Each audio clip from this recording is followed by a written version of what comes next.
Alright, so the surprise March 27th Nintendo Direct has given us a lot to talk about, and without wasting any time, let's get into what has us the most excited.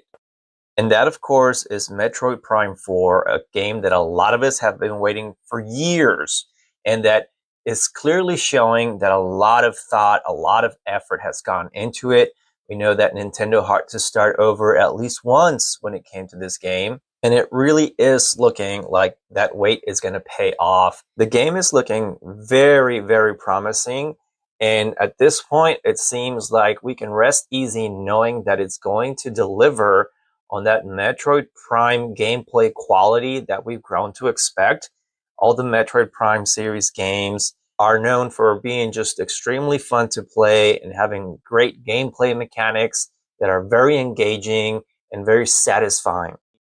All right, but let's talk details. We got a glimpse of this new alien world called Buros. The environment feels very, very alive. It's got bioluminescent life forms, shifting terrains. There's going to be this massive tree that's going to play a big role in the storyline.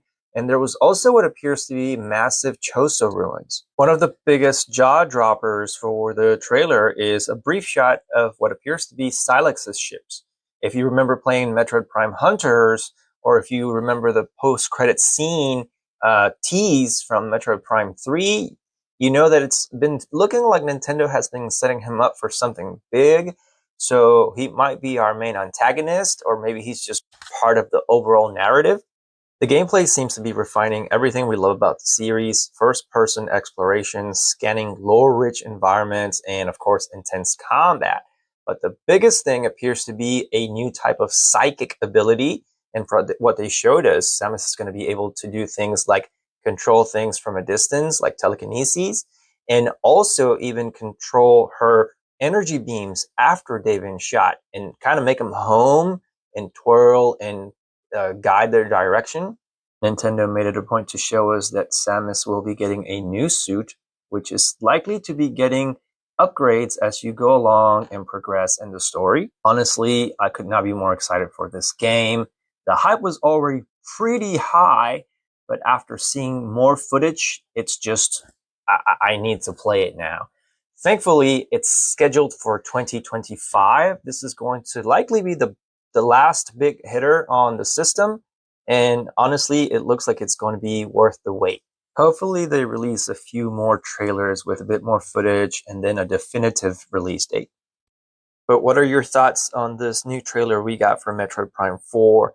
Does it have you excited, or are you looking for something else? This is going to be a day one for you. Tell us what you think about this specific footage that they gave us and the information that we now know.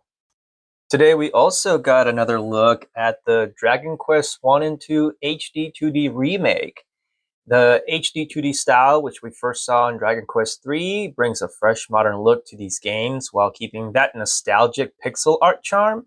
It's perfect for those who played the originals and for newcomers too, who'll get to experience these classics in a whole new way. Dragon Quest I, of course, has you stepping into the shoes of the hero who's tasked with defeating the Dragon Lord and saving Princess Gwelin. Dragon Quest II expands on this world with the descendants of Erdrick facing an even greater threat.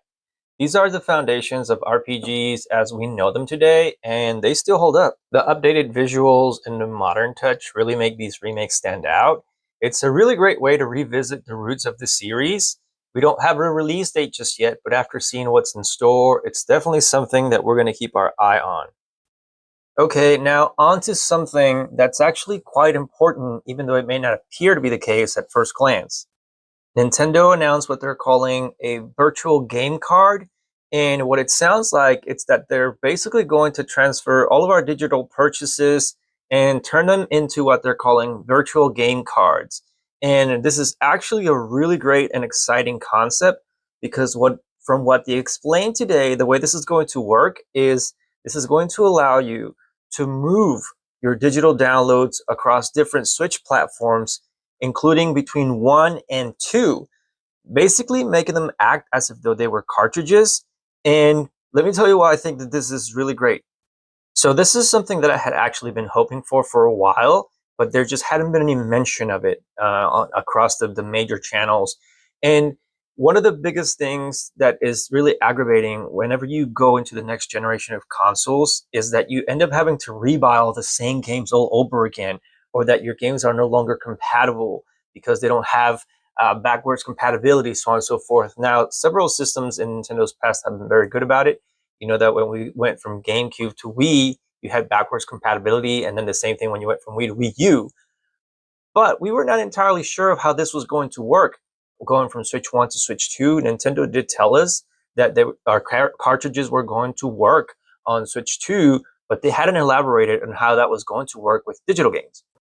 And this is actually a really cool concept because you've already paid for these games. So you should be able to freely move them across whatever consoles you own. You can even do what they call lending them to other members of your Nintendo family group. And that's actually really, really awesome. Let's say that one of your kids is saying that they want so and so game, but you don't know if they're going to fully commit to it. You can just loan him your digital game without letting him touch your actual Switch and have them try it out for a few days, and then you can decide if he just basically rented it from you, borrowed it for a little bit, or if you should really buy it for them. This is something that is actually very Nintendo of them, the way they're always innovating and focusing on bringing fun to the players, always making sure to give us unique things. I'm not sure if other companies have been doing this, but regardless of that, this is a very, very good thing for Nintendo to be adopting as we move into the next generation of consoles. With all of the concerns and fears that we have as all media becomes more digital than physical, I think that this was the right choice for Nintendo to make. We also got another update for Pokemon Legends ZA. The game is still set for 2025, and apparently it's going to be giving us a fresh take on Lumio City, featuring a dynamic day-night cycle that's going to significantly influence gameplay. During the day, players are going to explore the city that's undergoing redevelopment, focusing on things like capturing Pokemon and engaging in other activities. But then as night falls, the city is going to transform into a battleground with trainers participating in the ZA Royale, a tournament that's aiming to identify who the top trainer is. Advancing through ranks from Z to A in this competition is going to be central to the game's narrative. The game encourages players to adapt their strategies based on the time of day, offering a unique and versatile Pokemon experience. While no specific release has been announced, Pokemon Legends ZA is still scheduled for 2025, and this one's one that fans are obviously very eager to get their hands on. Another cool thing today was that Nintendo launched a new app called Nintendo Today, and it aims to keep fans informed about the latest news, videos, and comics from various Nintendo franchises. It's going to be available for iOS and for Android, and the app allows users to customize their content feed by selecting their favorite Nintendo games and characters. So if you're not a fan of a particular IP, you don't have to see anything about it. That's pretty cool. In an interesting turn of events, however, promotional images for Nintendo Today have revealed a previously unseen C label on the right side Joy-Con's new button for the upcoming Switch 2 console. You know, there's been a lot of speculation about the C button. While the exact function of this button remains unclear, theories suggest it could be related to cursor navigation or chat features, enhancing user interaction. Nintendo Today is going to serve as a daily hub for fans, offering regular updates and exclusive content. It's available for download in the App Store and Google Play, providing a convenient way to stay connected with the Nintendo community. There were a couple other cool or interesting games that were shown today, like the Marvel Cosmic Invasion one. That one looks promising and is very reminiscent of the old arcade beat 'em ups from the 90s. Remember that 6-player arcade from X-Men? So this one will probably be cool, and I'll probably be checking that one out. They showed us a Tamagotchi Plaza game. That's another IP that has a lot of followers across the globe. Then they showed us also a farming-esque type of simulator, something maybe more reminiscent to, say, Harvest Moon. Story of Seasons Grand Bazaar. Looks like a pretty wholesome, cute little game, comfort game. I'll probably check that one out too. They showed a lot of games, actually, to be honest. Another interesting one was from Atlas, who makes great RPGs, and I'm probably going to butcher this, Raido Remastered, The Mystery of the Soulless Army. That one looks really, really fun. Honestly, there's a lot to go over and just not enough time in the day. Another game that looked really interesting was No Sleep for a Kaname Date. That's another one that I'll probably be checking out. But let me know what you guys think. we got a lot of information dropped on us today. It was a pretty cool out of nowhere direct. and now we're even closer to the Switch 2 direct. And I mean, it looks like it's going to be a great year for Nintendo.